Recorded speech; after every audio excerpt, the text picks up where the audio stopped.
Capítulo 11. E aconteceu que, estando ele a orar num certo lugar, quando acabou, lhe disse um dos seus discípulos: Senhor, ensina-nos a orar, como também João ensinou aos seus discípulos. E ele lhes disse: Quando orardes, dizei: Pai, santificado seja o teu nome, venha o teu reino. Dá-nos cada dia o nosso pão quotidiano, e perdoa-nos os nossos pecados, pois também nós perdoamos a qualquer que nos deve. E não nos conduzas em tentação, mas livra-nos do mal. Disse-lhes também: Qual de vós terá um amigo, e se for procurá-lo à meia-noite e lhe disser: Amigo, empresta-me 3 pães, pois que um amigo meu chegou à minha casa, vindo de caminho, e não tenho que apresentar-lhe? Se ele, respondendo de dentro, disser: Não me importunes, já está a porta fechada, e os meus filhos estão comigo na cama, não posso levantar-me para te os dar.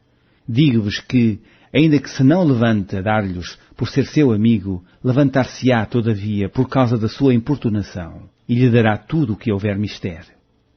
E eu vos digo a vós: pedi e dar-se-vos-á, buscai e achareis, batei e abrir-se-vos-á.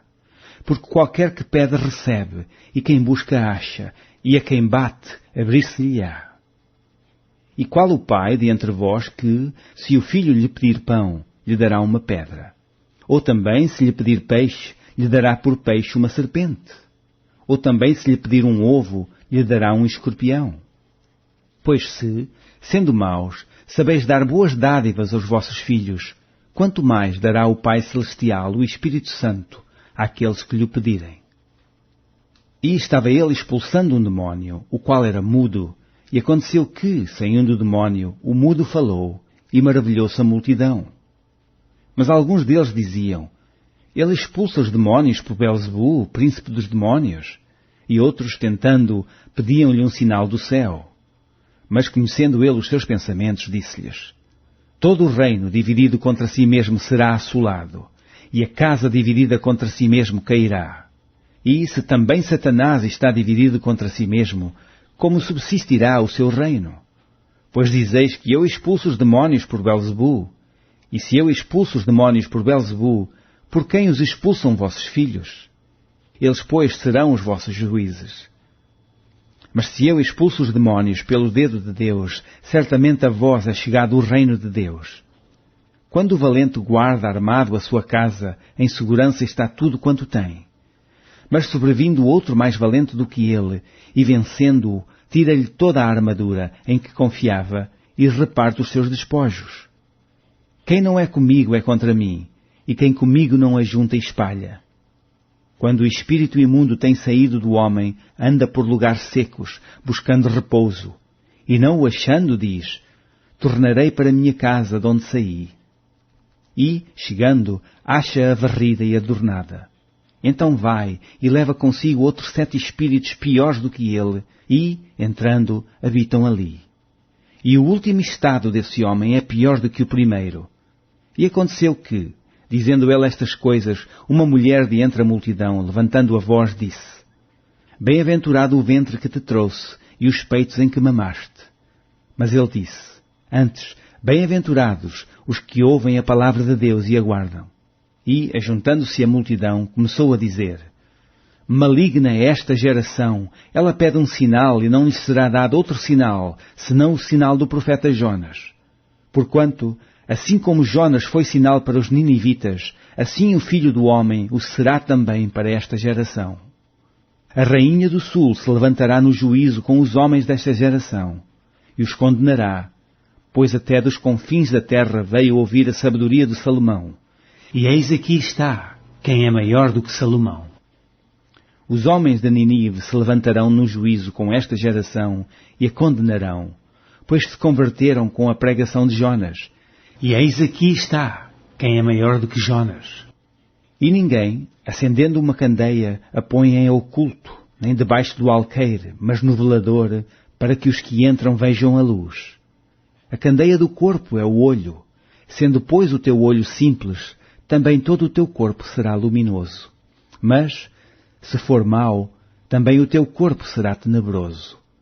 Vê, pois, que a luz que em ti há não sejam trevas. Se, pois, todo o teu corpo é luminoso, não tendo em trevas parte alguma, todo será luminoso, como quando a candeia te alumia com o seu resplendor. E estando ele ainda falando, rogou-lhe um fariseu que fosse jantar com ele, e, entrando, assentou-se à mesa. Mas o fariseu admirou-se, vendo que se não lavara antes de jantar. E o Senhor lhe disse: Agora vós, os fariseus, limpais o exterior do copo e do prato, mas o vosso interior está cheio de rapina e maldade. Loucos! O que fez o exterior não fez também o interior? Dai antes esmola do que tiverdes, eis que tudo vos será limpo. Mas ai de vós, fariseus, que dizimais a hortelã e a arruda e toda a hortaliça, e desprezais o juízo e o amor de Deus. Importava fazer estas coisas e não deixar as outras. Ai de vós, fariseus, que amais os primeiros assentos nas sinagogas e as saudações nas praças. Ai de vós, escribas e fariseus hipócritas, que sois como as sepulturas que não aparecem, e os homens que sobre elas andam não o sabem. E, respondendo um dos doutores da lei, disse-lhe: Mestre, quando dizes isso, também nos afrontas a nós? E ele lhe disse: Ai de vós também, doutores da lei, que carregais os homens com cargas difíceis de transportar, e vós mesmos nem ainda com um dos vossos dedos tocais essas cargas. Ai de vós que edificais os sepulcros dos profetas, e vossos pais os mataram. Bem testificais, pois, que consentis nas obras de vossos pais, porque eles os mataram, e vós edificais os seus sepulcros. Por isso disse também a sabedoria de Deus: Profetas e apóstolos lhes mandarei, e eles matarão uns e perseguirão outros. Para que desta geração seja requerido o sangue de todos os profetas que, desde a fundação do mundo, foi derramado, desde o sangue de Abel até ao sangue de Zacarias, que foi morto entre o altar e o templo. Assim vos digo, será requerido desta geração. Ai de vós, doutores da lei, que tirastes a chave da ciência, vós mesmos não entrastes, e impedistes os que entraram. E, dizendo-lhes ele isto, começaram os escribas e os fariseus a apertá-lo fortemente, e a fazê-lo falar acerca de muitas coisas, armando-lhe ciladas, a fim de apanharem da sua boca alguma coisa para o acusarem.